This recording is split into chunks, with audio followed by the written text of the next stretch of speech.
नमस्कार, मैं हूं पूजा सिंह और आप देख रहे आर्यन टीवी नेशनल। चले खबरों की शुरुआत करेंगे उत्तर प्रदेश की कुछ खास बड़ी खबरों के साथ। बागपत में नवनाथों की मूर्ति प्राण प्रतिष्ठा समारोह एवं 8 मान के भव्य भंडारे का आयोजन किया गया। इस धार्मिक कार्यक्रम में मुख्यमंत्री योगी आदित्यनाथ ने पहुंचकर पूजा अर्चना की और प्रदेश की खुशहाली की कामना की। कार्यक्रम स्थल पर बड़ी संख्या में श्रद्धालु और स्थानीय लोग मौजूद रहे। सीएम योगी के आगमन को लेकर सुरक्षा के भी कड़े इंतजाम किए गए थे। धार्मिक माहौल और भक्ति भाव से पूरा क्षेत्र गूंज उठा। आयोजन समिति ने मुख्यमंत्री का स्वागत किया और कार्यक्रम को ऐतिहासिक भी बताया। तो मैं आपको बता दें, इस दौरान सुरक्षा व्यवस्था के तमाम इंतजाम किए गए, जहां बागपत में नवनाथों की मूर्ति प्राण प्रतिष्ठा समारोह में 8 मान के भव्य भंडारे का आयोजन हुआ। इस धार्मिक कार्यक्रम में मुख्यमंत्री योगी आदित्यनाथ ने पहुंचकर पूजा अर्चना की और प्रदेश की खुशहाली की कामना की। कार्यक्रम स्थल पर बड़ी संख्या में श्रद्धालु और स्थानीय लोग मौजूद रहे। वहीं सीएम योगी के आगमन को लेकर सुरक्षा के भी कड़े इंतजाम किए गए थे।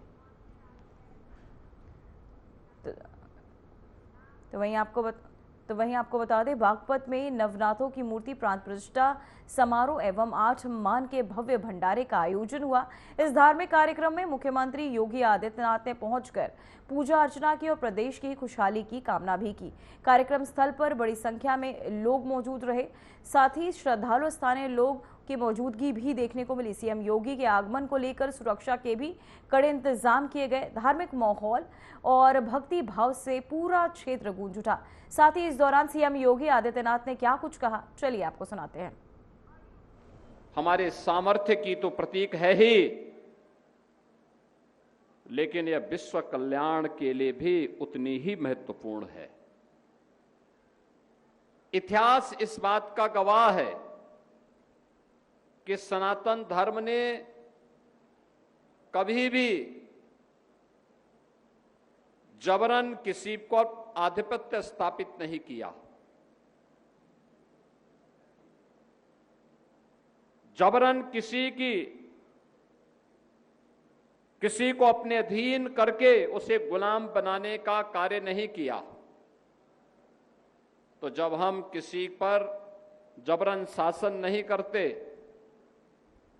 जबरन उसकी भूमि पर कब्जा नहीं करते, तो फिर हमारा देश इसको कैसे स्वीकार कर सकता था। और दुनिया के अंदर अकेले भारत है जो लगातार विदेशी आक्रांतों से जूझता रहा, सम विषम परिस्थितियों में लड़ता रहा। याद करिए, जिन आक्रांताओं ने भारत के सनातन की आस्था के प्रतीक मंदिरों को, मठों को, पवित्र तीर्थ स्थलों को विखंडित करने का प्रयास किया था, वे सभी तीर्थ स्थल फिर से पुनर्प्रतिष्ठा को प्राप्त कर गए, लेकिन आक्रांताओं का नामो निशान नहीं बचा है। वे सभी आक्रांता सब मिट्टी में मिल गए हैं, किसी का अता पता नहीं है, उनके खानदान का ही पता नहीं है। यह है सनातन की ताकत, और उसी सनातन की ताकत का एहसास कराने के लिए आज मुझे बागपत की इस पावन धरा पर आने का अवसर प्राप्त हुआ है। बहनों और भाइयों, बागपत हमारी पौराणिक स्थली है। महाभारत कालीन इसका इतिहास है। भगवान कृष्ण ने जो 5 गांव कौरवों से मांगे थे पांडवों के लिए, उनमें से बागपत एक था। आज ये बागपत जनपद बना है। सोनीपत हरियाणा में है, वो भी एक जनपद बना है। पानीपत, बागपत ये भी हरियाणा में है, ये भी एक जनपद बना है। यानी 5 गांवों में से एक गांव बागपत, और उस बागपत में हम आज एक गांव में, मुझे 4 वर्ष पहले जब यहां आने का अवसर प्राप्त हुआ था, छोटा सा स्थान था, मैं धन्यवाद दूंगा अर्जुन नाथ जी को और उनके साथ सहयोग करने वाले गांव के और जनपद के उन सभी श्रद्धालु जनों को जिन्होंने इस स्थान को एक तीर्थ बनाया है। आज ये भव्य तीर्थ बन गया है यहां के लोगों के लिए। ऐसे ही होती है विरासत की रक्षा। आपके पूर्वजों ने इस धरा को 5000 वर्षों से अधिक समय से सजो करके रखा, तब बागपत बागपत है। तब बागपत आज भी गौरव के साथ आगे बढ़ाता है। और स्वतंत्र भारत ने भी एक सपूत को जन्म दिया था और वह थे किसानों के मसीहा भारत के पूर्व प्रधानमंत्री चौधरी चरण सिंह जी। उनकी कर्म भूमि के रूप में इस धरा ने देश और दुनिया में आधुनिक भारत में अपना एक नया नाम किया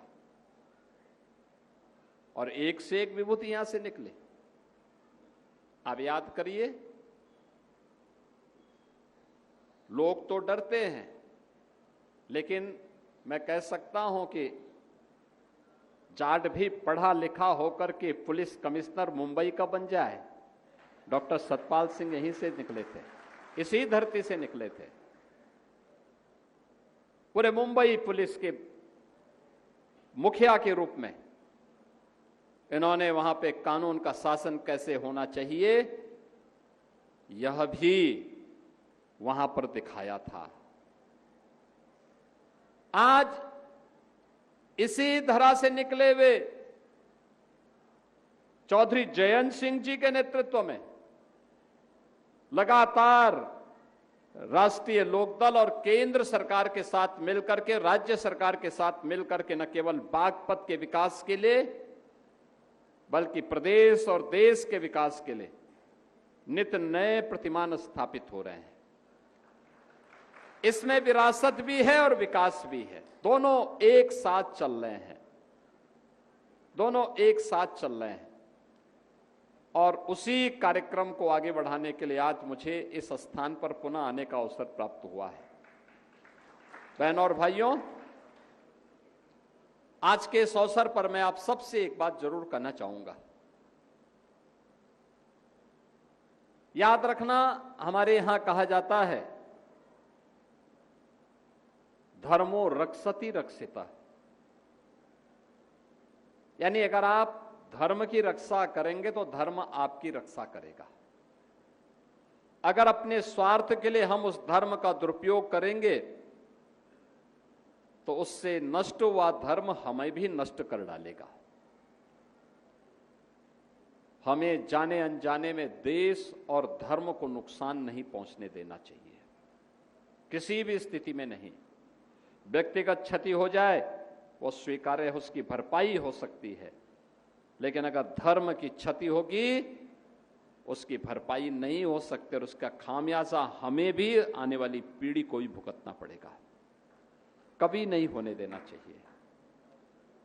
ये जो संतगण है, ये सब संतगण उसी भाव के साथ भ्रमण करते हैं। प्रधानमंत्री मोदी जी के नेतृत्व में भारत के अंदर भारत के विरासत के प्रतीक, भारत के संस्कृति के प्रतीक, भारत के आध्यात्मिक और सांस्कृतिक विरासत के प्रतीक केंद्रों की पुनर्प्रतिष्ठा का जो कार्यक्रम हो रहा है, उसके पीछे का उद्देश्य भी यही है। हम अपने अतीत से जुड़ करके ही अपने उज्जवल भविष्य की कामना कर सकते हैं। हम विस्मृत नहीं कर सकते काशी विश्वनाथ मंदिर का अपमान। हम विस्मृत नहीं किए थे, अयोध्या के लिए लगातार लड़ते रहे, परिणाम सामने आया। डबल इंजन की सरकार आई, अयोध्या में भव्य राम मंदिर का निर्माण हुआ। याद करिए ना, पश्चिमी उत्तर प्रदेश में हम कहीं आते थे, हरियाणा में हम कहीं जाते थे, हमारे पूर्वजों ने हमें स्मरण कराने के लिए संबोधन हमें क्या दिया? राम राम का। क्यों? इसलिए जब भी हम मिलेंगे, संबोधन करेंगे, आपस में अभिवादन करेंगे तो राम राम के माध्यम से प्रभु को स्मरण करेंगे और फिर हमारी भुजाओं में हमारा रक्त जब संचार करेगा तो अयोध्या में राम मंदिर मुक्ति के लिए हम भी कुछ। तो वहीं लखनऊ के लोक भवन सभागार में उत्तर प्रदेश की राज्यपाल आनंदीबेन पटेल ने फिल्म कृष्णावतारम की स्पेशल स्क्रीनिंग देखी। वहीं उन्होंने कहा कि ऐसी फिल्में भारतीय संस्कृति और परंपराओं को नई पीढ़ी तक पहुंचाने का महत्वपूर्ण माध्यम है। राज्यपाल ने कलाकारों और पूरी टीम के परिश्रम की सराहना भी की और साथ ही सराहना करते हुए कहा कि परिणाम लाने के लिए मेहनत जरूरी होती है। उन्होंने कहा कि बच्चों को अपनी संस्कृति और सनातन परंपराओं से जोड़ना बेहद आवश्यक है। राज्यपाल ने अंतर्राष्ट्रीय मातृ दिवस की शुभकामनाएं दी और साथ ही बेटियों को परिवार की खुशहाली का आधार भी बताया।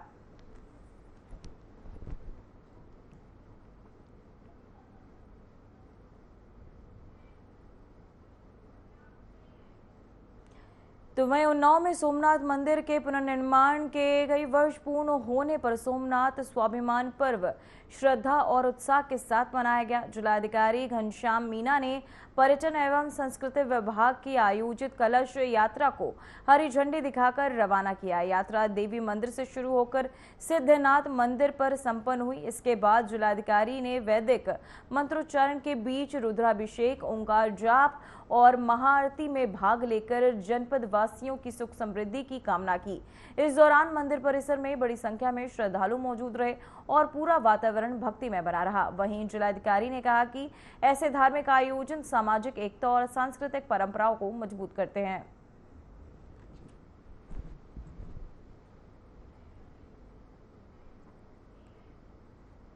तो वहीं बाबा जंगलीनाथ मंदिर परिसर में सोमनाथ स्वाभिमान पर्व उत्साह और श्रद्धा के साथ मनाया गया। इस अवसर पर प्रधानमंत्री नरेंद्र मोदी द्वारा गुजरात के सोमनाथ मंदिर में आयोजित रुद्राभिषेक का सीधा प्रसारण देखा गया। वहीं राज्यपाल और मुख्यमंत्री द्वारा काशी विश्वनाथ मंदिर में पूजा अर्चना भी की गई। पुलिस लाइन में से अंतिम भव्य कलश यात्रा के नेपोलियन राकेश राठौर, गुरु बीजेपी अनुयायी और राजेश, साथ ही नगर पालिका अध्यक्ष नोमी नामांकित memorial doctor Raja Ganapati R और सीडीओ डॉक्टर दिवाली जोशी इस दौरान शामिल रहे।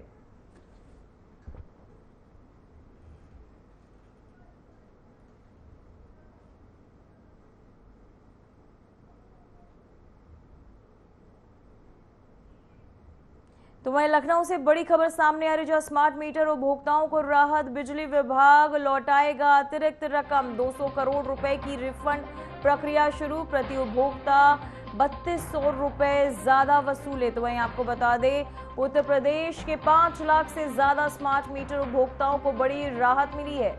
बिजली विभाग ने अतिरिक्त वसूली की गई 200 करोड़ रुपए से अधिक की रकम वापस करना शुरू कर दिया। उपभोक्ताओं से स्मार्ट मीटर के लिए एक मुश्त 6016 रुपए वसूले गए थे, जबकि यूपीईआईआरसी की कास्ट डाटा बुक के अनुसार सही दर 2800 रुपए तय की गई थी। इस तरह प्रति उपभोक्ता करीब 3200 रुपए ज्यादा वसूले गए। उपभोक्ता परिषद की याचिका पर नियामक आयोग को बता दें, नियामक आयोग ने रिफंड के आदेश भी दे दिए। वहीं सितंबर 2025 में बिना दर तय किए प्रीपेड स्मार्ट मीटर लागू करने का आदेश जारी हुआ था। बाद में 31 दिसंबर 2025 को नई दर 2800 रुपए तय की गई। अप्रैल 2026 से रिफंड होना था, लेकिन देरी के बाद अब मई से प्रक्रिया शुरू हुई है। मुख्यमंत्री योगी आदित्यनाथ ने प्रीपेड मीटर को पोस्टपेड में बदलने के निर्देश के बाद अब उपभोक्ताओं को बिल में कटौती या अन्य माध्यम से राहत मिलने की उम्मीद है।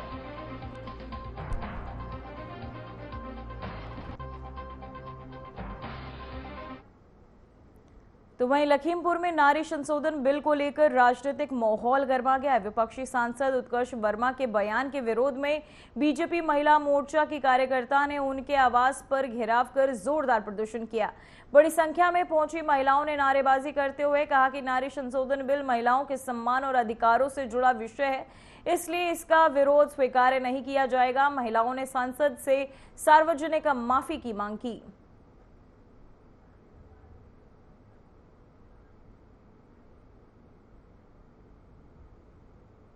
सांसदों का विरोध कर रहे हैं, जिन्होंने महिला आरक्षण के विरोध में अपना वोट दिया सदन में। तो हमारे जो सांसद हैं वर्तमान में खीरी लोकसभा के, उन्होंने भी महिला आरक्षण के विरोध में अपना वोट दिया। और इसलिए हम लोग ये यहाँ पे भारतीय जनता पार्टी के नहीं, हम पूरी नारी शक्ति जो लोकसभा है उसको रिप्रेजेंट करते हुए, आप देखिए बहुत सी महिलाएं जो है वो किसी भी पार्टी में नहीं है, हम लोग नारी शक्ति को रिप्रेजेंट करते हुए हम हमारे माननीय लोकसभा के सदस्य उत्कर्ष वर्मा जी से ये पूछना चाहते हैं, आपको एक नारी ने जन्म दिया, लोग कहते हैं जब नारी जन्म देती है तो उसका दूसरा जन्म होता है। कल मातृ दिवस था, आपने अपनी माता को विश किया, उसके बाद आपने मातृशक्ति के लिए इतना घोर विरोध कर दिया, ऐसा क्यों? आप हमसे ही शक्ति लेते हैं, पूजा करते हैं 9 दिन तक, आप हमसे ही विद्या लेते हैं, हमसे ही लक्ष्मी रूपी धन लेते हैं और उसके बाद में आप हमारा विरोध करते हैं। अगर हमें शक्ति देने की बात आती है तो आप लोग विरोध में खड़े हो जाते हैं, ऐसा क्यों? हम लोग पूरी भागीदारी लेना चाहते हैं, अभी 33% की, और बाद में वो बढ़ते हुए हम चाहते हैं कि 50% भागीदारी हो। और इसमें जो सांसद हमारा विरोध करेगा, लखीमपुर की महिला उस सांसद को कभी भी वोट देने वाली नहीं है, ये वो जान के रखें, क्योंकि हम लोग आक्रोशित हैं उन सभी सांसदों के प्रति जिन्होंने महिला आरक्षण बिल का विरोध किया है। तो हम लोगों का आक्रोश है, लेकिन हम लोग सभ्य हैं, हम उनका घेराव करने के लिए यहाँ बैठे हैं, अगर निकलेंगे तो घेराव करेंगे, लेकिन बाकी हम लोग बैठे हैं, 2 घंटे 3 घंटे बैठेंगे, 4-5 दिन तक बैठेंगे, जब वो निकलेंगे तो उनका घेराव करेंगे और उनसे प्रश्न पूछेंगे कि आपने इतना बड़ा हमारे साथ जो अन्याय किया है वो क्यों किया। तो बस यही हमारा मकसद है और हम लोग पूरी लोकसभा की नारियों को रिप्रेजेंट करते हैं। इसलिए विरोध हो रहा है नारी शक्ति का, क्योंकि नारी शक्ति का जो 33% का बिल संशोधित पास नहीं होने दिया गया है विपक्ष ने। आज हम इसलिए एकत्रित हुए हैं और हम जैसा कि हम नारियां जो हैं केवल एक नारी ही नहीं है, और हम जो हैं चट्टान की तरह दृढ़ भी हैं। अगर हमें कोमल समझा जाता है तो हम केवल कोमल ही नहीं है, जब समय आता है तो हम चट्टान की तरह दृढ़ भी रहते हैं। और यहाँ केवल एक नारी की बात नहीं हो रही है, यहाँ पे देश की समस्त नारियों की बात हो रही है। आज जैसे कि हमने अभी पीछे देखा कि बंगाल, असम और पांडिचेरी में नारियों ने अपना वो दिखाया कि हम कैसे अपना अगर बल दिखाएंगे तो हम कैसे आगे पहुंच सकते हैं। तो हमने बंगाल की एक भारी भरकम विजय प्राप्त करी है और आगे आने वाले भावी चुनावों में हम नारियां ये दिखा कर रहेंगी कि हम जो हैं कोई भी महिला अपना अपमान सहन नहीं करेगी। नहीं, जब सीटें बढ़ेंगी तभी तो नारियां आगे लोकसभा में ज़्यादा से ज़्यादा बैठेंगी। नारी को घर संभालने की, समाज संभालने की और देश संभालने की तो जिम्मेदारी दी जाती है, तो राजनीतिक दल में क्यों नहीं ज़्यादा से ज़्यादा सीटें नारी को दी जाती हैं।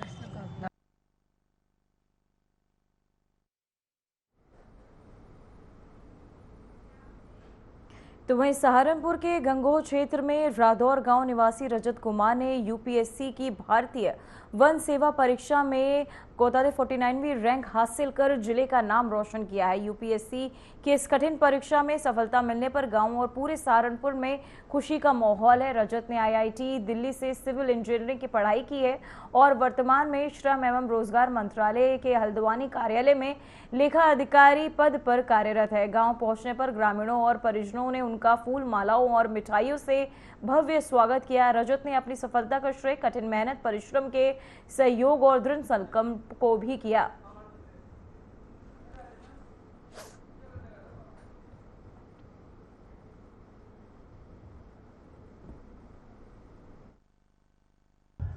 आईएफएस में सिलेक्शन होना मेरे लिए गर्व की बात है, खुशी की बात है। मेरा एक लंबा संघर्ष रहा है। 2019 में आईआईटी से स्नातक के बाद से ही मैं यूपीएससी की प्रतिभागी परीक्षाओं की तैयारी कर रहा हूँ। तो ये 6 साल के लंबे संघर्ष के बाद मुझे फाइनली यूपीएससी में स्थान मिला है, रैंक 49। तो मुझे खुशी है इस बात। इसके पीछे किसका हाथ है? इसके पीछे मेरे परिवार वालों का आशीर्वाद, मेरे दादाजी, दादी जी, दादाजी, मम्मी, पापा, बड़े भाई। तो वहीं एसटीएफ ने पश्चिम बंगाल सीएम के पीआरओ चंद्रनाथ रथ की हत्या मामले में ठाकुर राज सिंह को गिरफ्तार किया है, लेकिन उनके परिवार ने आरोपों को गलत बताया। आरोपी की मां जामवंती सिंह ने कहा कि उनका बेटा घटना के समय घर पर था और सीसीटीवी फुटेज में भी दिखाई देता है।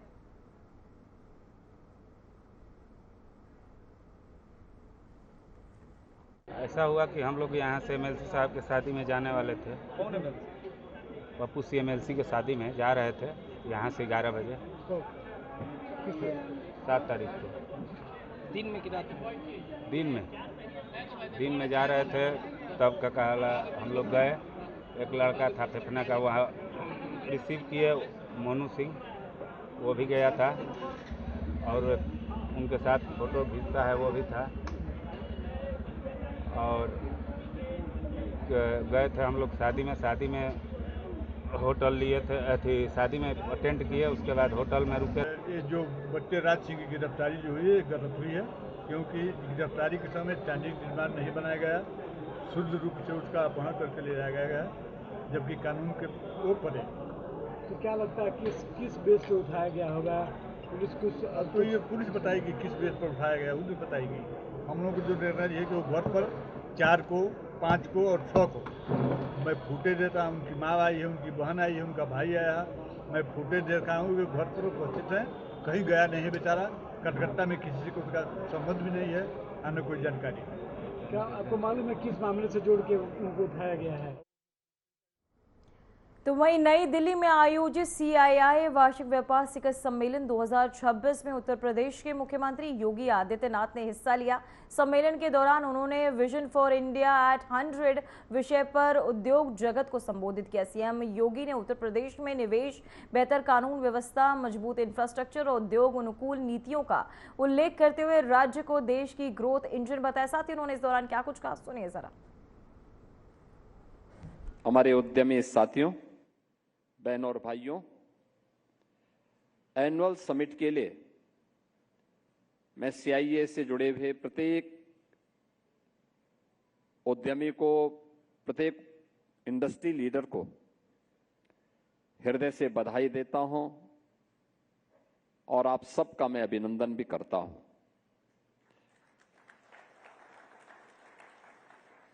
आज से ही नहीं, प्राचीन काल से ही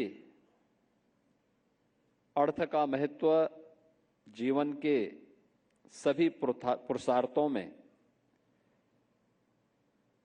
एक महती भूमिका का निर्वहन करता रहा है। और आज के परिप्रेक्ष्य में हम देखें तो दुनिया के अंदर युद्ध चाहे प्राचीन काल में रहे हों या वर्तमान में, इनके पीछे भी अर्थ ही कहीं ना कहीं प्रधान है।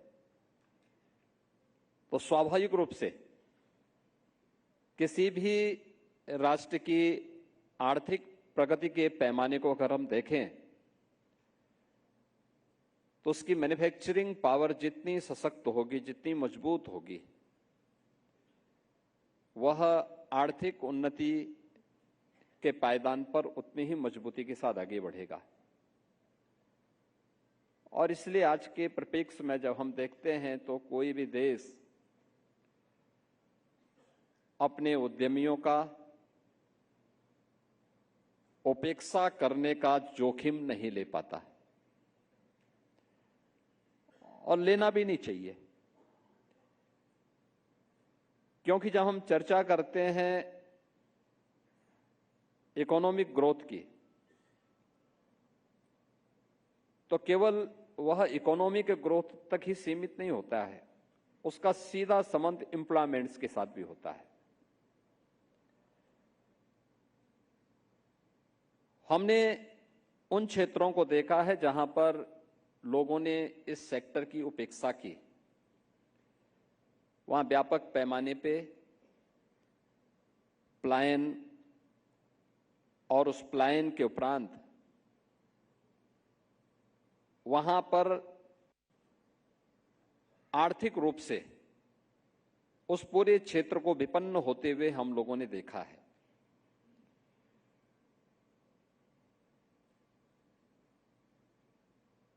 मैं धन्यवाद दूंगा CII को। फिलहाल उत्तर प्रदेश की खबरों में इतना ही। बने रहिए RNTV नेशनल के साथ। मुझे दीजिए इजाजत। नमस्कार।